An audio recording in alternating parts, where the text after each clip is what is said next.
Abortion करना था। कैसे बात कर रहे हो आप?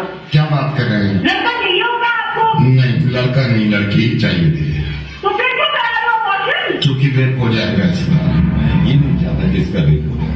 I am so sorry doctor, मैं नवीन बोल रहा हूँ रेडियो मिर्ची से। और मुझे मालूम है कि आपके पास कॉल्स आती होगी, लेकिन उनकी वजह यही होती होगी कि मैं दहेज नहीं दे सकता या मैं लड़की को पढ़ा नहीं सकता। लेकिन अब कॉल्स आया करेगी और वजह ये हुआ करेगी डॉक्टर कि मैं अपनी बच्ची को पैदा नहीं होने देना चाहता क्योंकि इसका रेप हो सकता है। दिल्ली में 8 महीने की बच्ची का रेप हुआ। 8 महीने की बच्ची होती कितनी, अगर वो तंदुरुस्त इंसान के हाथ में आ जाती है, उसका रेप वो है।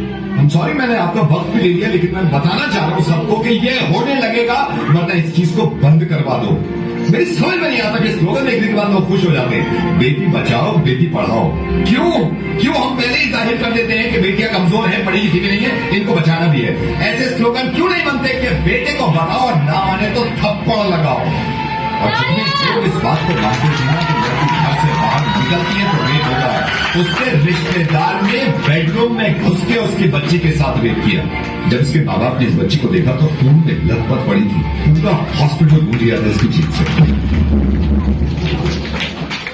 और हिंदू मुस्लिम, आप करते रहिए अपना काम, एक दूसरे को बुरा भला कहने में और जुलूस निकाल के एक दूसरे को मारने में। अगर शर्म है ना थोड़ी सी, तो इनसे ज्यादा खतरनाक जो हमारे मुल्क में हो रहा है कि बच्चियों के रेप जो करते हैं, उन जानवरों को जाके सबक सिखाओ, जितनी भीड़ ले जाकर।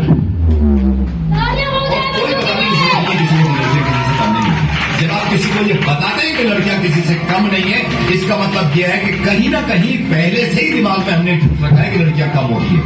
100 करोड़ की आबादी में अगर एक इंसान भी मेरी आवाज सुन रहा है ना और उसको लगता है कि लड़कियां देर रात घर से बाहर निकलती हैं तो रेप होते हैं, तो मुझसे बात करिए। मैं कसम खा रहा हूं, अगर उसने मुझे हरा दिया इस चीज में तो जिंदगी में कभी वीडियो पे नहीं जाऊंगा और अपनी आवाज नहीं सुनाऊंगा।